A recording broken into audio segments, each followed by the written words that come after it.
Happy anniversary! Happy anniversary, Shiv. Shiv, happy anniversary! Happy anniversary!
Like the head, sir.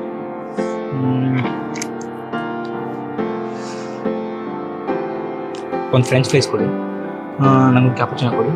ನಿಮ್ಮ ಹೋಟ್ಲಲ್ಲಿ ಏನು special? ಅದನ್ನ ಒಳಗೆ ಕೊಟ್ಬಿಡಿ. ಓಕೆಲ್ಲ? ಅದು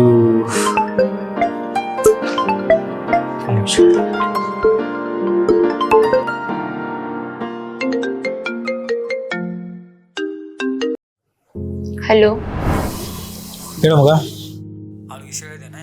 ಇನ್ನೂ ಇಲ್ಲ ಕಣೆ, ಇವಾಗ ಬಂದಿದ್ದೀವಿ. ಥರ್ಡ್ ಇಯರ್ ಆನಿವರ್ಸರಿ ಎಲ್ಲೋಗಿದ್ದೀರಾ? ಯಾವ ಪ್ಲೇಸಲ್ಲಿ ನಮ್ಮ ಪ್ರೀತಿ ಸ್ಟಾರ್ಟ್ ಆಯ್ತೋ ಅದೇ ಪ್ಲೇಸ್ಗೆ ಬಂದಿದ್ದೀವಿ.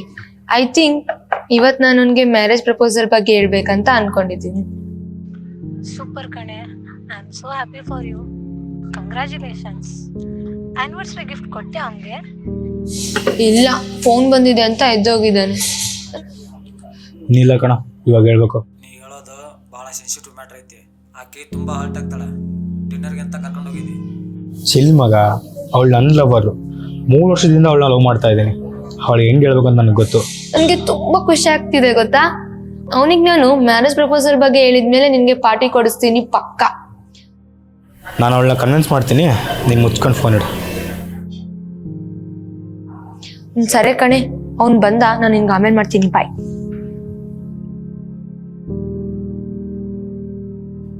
ಏನು ತಿನ್ನಕ್ಕೆ ಚಲನ ಮಾಡಿಲ್ಲ? ನೀನ್ ಬರ್ಲಿ ಅಂತ ವೇಟ್ ಮಾಡ್ತಿದ್ದೆ. ಅದು ನೀನೇ ಹೇಳಿ. ಇಲ್ಲ, ನೀನು ಹೇಳು. ಪರವಾಗಿಲ್ಲ, ನೀನೇ ಹೇಳಿ. ಅದು ನನಗೊಂದು ಇಂಪಾರ್ಟೆಂಟ್ ವಿಷಯ ಹೇಳ್ಬೇಕಾಗಿತ್ತು. ಮದುವೆ ಬಗ್ಗೆ ತಾನೆ? ಅದೇನೆ ಅಷ್ಟು ಕರೆಕ್ಟಾಗಿ ಹೇಳಿದೆ?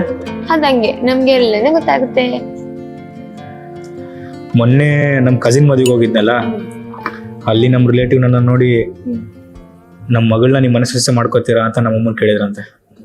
ಅದಕ್ಕೆ ನೀನೇನು ಹೇಳ್ದೆ? ಇದು ನಮ್ಮ ಬಗ್ಗೆ ಹೇಳಿದೆ. ನಮ್ಮ ಪ್ರೀತಿ ಬಗ್ಗೆ ಹೇಳಿದೆ. ಲೈಕ್ ನಿನ್ನ ಸ್ಟಡೀಸ್, ನಿಮ್ಮೂರು, ನಿನ್ನ ಕೋಪ ಬಂದಾಗ ಹೇಗಿರ್ತೀಯ, ಖುಷಿ ಆದಾಗ ಹೇಗಿರ್ತೀಯ, ಎಲ್ಲನೂ ಹೇಳಿದೆ. ಆದರೆ ಏನಾದ್ರೆ ಅಲ್ಲೇ ಕಡೆ ಪ್ರಾಬ್ಲಮ್ ಇರೋದು. ಅದನ್ನ ನಿನ್ನ ಹತ್ರ ಹೇಗೆ ಹೇಳ್ಬೇಕು ಅಂತ ಗೊತ್ತಾಗ್ತಿಲ್ಲ. ನನ್ನ ಹತ್ರ ಹೇಳಕ್ಕೇನು, ಹೇಳು.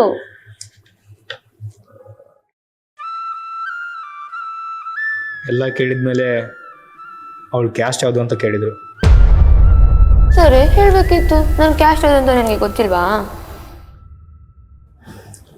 ಹೇಳಿದೆ, ಅದಕ್ಕೆ ಅವ್ರು ತುಂಬ ಟೆನ್ಷನ್ ಆದರು. ನಾವಿಬ್ರಿಗೆ ಒಂದ್ಸರಿ ಮಾತಾಡೋಣ. ನೋ ಯೂಸ್ ಕಣೆ, ಅವ್ರು ಕೇಳೋ ಸ್ಟೇಜ್ನಲ್ಲಿಲ್ಲ. ನೀನು ಅವ್ರಿಗೆ ಇಷ್ಟ ಆಗೋದು ತುಂಬ ಕಷ್ಟ. ಲೋ, ಅವ್ರು ಹಂಗೆ ಮಾತಾಡ್ತಾರೆ. ನಾವಿಬ್ರು ಹೋಗಿ ಕನ್ವಿನ್ಸ್ ಮಾಡಬೇಕು. ನಾನು ನಿನ್ಗೋಸ್ಕರ ಎಷ್ಟು ದಿನ ಆದ್ರೂ ಕಾಯ್ತೀನಿ. ಜಾನು, ಅದರ ಕ್ಯಾಸ್ಟ್ ಅನ್ನೋದು ನನಗೆ ಪ್ರಾಬ್ಲಮೇ ಅಲ್ಲ. ಮತ್ತೇನು ಪ್ರಾಬ್ಲಮ್ಮು? ಸಿ, ನನ್ನ ಕ್ಯಾಸ್ಟು ಇಲ್ಲಿದೆ. ಹೆಚ್ಚು ಕಡಿಮೆ ನಿನ್ನ ಕ್ಯಾಸ್ಟ್ ಇಷ್ಟಿದ್ದು ನಡೀತಾ ಇತ್ತು. ಆದರೆ ಇಲ್ಲಿದೆ, ಅದೇ ಪ್ರಾಬ್ಲಮ್. ನಾನು ಕನ್ವಿನ್ಸ್ ಮಾಡೋಕ್ಕೆ ತುಂಬ ಪ್ರಯತ್ನ ಪಟ್ಟೆ, ಆದರೆ ವರ್ಕ್ ಆಗಲಿಲ್ಲ. ಸರಿ, ನಾ ಇಬ್ರು ಸರಿ ಏನು ಮಾಡೋಣ? ನೋಡು, ಪ್ರಾಕ್ಟಿಕಲಾಗಿ ಥಿಂಕ್ ಮಾಡೋಣ. ನನಗೆ ಬಿಸ್ನೆಸ್ ಮಾಡೋಕ್ಕೆ ಎಷ್ಟಿಷ್ಟ ಅಂತ ನಿನಗೆ ಗೊತ್ತು. ಸರಿ, ಅದೆಲ್ಲ ಇವಾಗ ಕೇಳ್ತೀನಿ. ಕಾರಣ ಇದೆ ಜಾನು, ನಾನು ಹೇಳೋದು ಫಸ್ಟ್ ಪೂರ್ತಿಯಾಗಿ ಕೇಳು. ನಾನು ಬಿಸ್ನೆಸ್ ಮಾಡೋಕ್ಕೆ ಫ್ಯಾಮಿಲಿ ಸಪೋರ್ಟ್ ಬೇಕು, ದುಡ್ಡು ಕೂಡ ಅವರಿಂದನೇ ಇಸ್ಕೋಬೇಕು. ಸೊ ಅವ್ರನ್ನೆಲ್ಲ ಎದುರು ಹಾಕ್ಕೊಂಡು ನಿನ್ನ ಮದುವೆ ಆಗೋಕ್ಕಾಗಲ್ಲ. ನಾನು ನಿನ್ನ ಸಿನ್ಸಿಯರಾಗಿನೇ ಪ್ರೀತಿ ಮಾಡ್ತಾ ಇದ್ದೇನೆ, ಆದರೆ ಲವ್ಗೋಸ್ಕರ ಲೈಫ್ ಹಾಳು ಮಾಡ್ಕೊಳಕ್ಕಾಗುತ್ತಾ? ಸೊ ನಾವೇ ಮೆಚೂರ್ಡಾಗಿ ಥಿಂಕ್ ಮಾಡಿ ಒಂದು ಡಿಸಿಷನ್ ತಗೋಬೇಕು. We can still be good friends.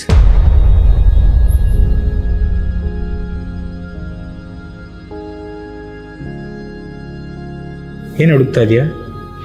ಏನಿಲ್ಲ, ಒಂದು 3 ವರ್ಷದಿಂದ ಇದೇ ಹೋಟೆಲಲ್ಲಿ ಇದೇ ಟೇಬಲ್ ಮೇಲೆ ಒಬ್ಬ ಹುಡುಗ ನನಗೆ ಪ್ರಪೋಸ್ ಮಾಡಿದ್ದ.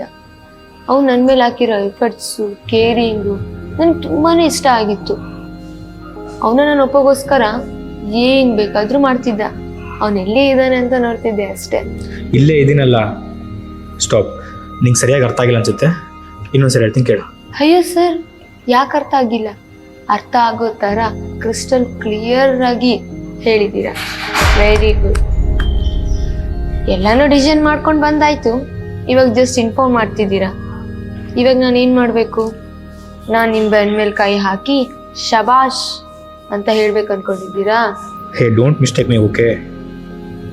ಇದೆಲ್ಲ ನನ್ನ ಫ್ಯಾಮ್ಲಿಗೋಸ್ಕರ ಅಷ್ಟೇ, ನನಗೆ ಕ್ಯಾಸ್ಟ್ ಫೀಲಿಂಗ್ ಇಲ್ಲ. ನೀನು ಹೆಂಗೆ ಗೊತ್ತಾ, ನೀನೊಬ್ಬ ದೊಡ್ಡ ಸೆಲ್ಫಿಶ್. ನಿನ್ನ ಫ್ಯಾಮ್ಲಿ ಅವ್ರು ಇವ್ರಿಗಿಂತ ನೀನೊಬ್ಬ ದೊಡ್ಡ ಸುಳ್ಗಾರ. ಇಷ್ಟು ದಿವಸ ಎಲ್ಲೋ ಬಚ್ಚಿಟ್ಟಿದ್ದೆ ಈ ನಿನ್ನ ಮುಖವಾಡ, ನಾನು ಒಂದ್ಸರಿ ಕೂಡ ನೋಡಿಲ್ಲ. ಥ್ಯಾಂಕ್ಸ್, ಇವಾಗಾದ್ರೂ ನೋಡಿದೆ. ಏನು ಆವಾಗಲೇನೋ ಹೇಳ್ತಿದ್ದೆಲ್ಲ ತಕ್ಕಡಿ ಥರ ಮೇಲೆ ಕೆಳಗೆ ಮೇಲೆ ಕೆಳಗೆ. ಇವಾಗ ಹೇಳ್ತಿದ್ದೀನಿ, ಕೇಳಿಸ್ಕೊ. ನೀನು, ನಿಮ್ಮಪ್ಪ, ನಿಮ್ಮಮ್ಮ, ನಿನ್ನ ಥರ ಯೋಚನೆ ಮಾಡೋ ಎಲ್ಲರಿಗಿಂತ ನಾನೇ ಮೇಲೆ. Don't forget that. ಆ ದೇವ್ರೆ ನಿನ್ನಿಂದ ನನ್ನ ತಪ್ಸ್ದ ಅನ್ಸುತ್ತೆ. ಬಾಯ್.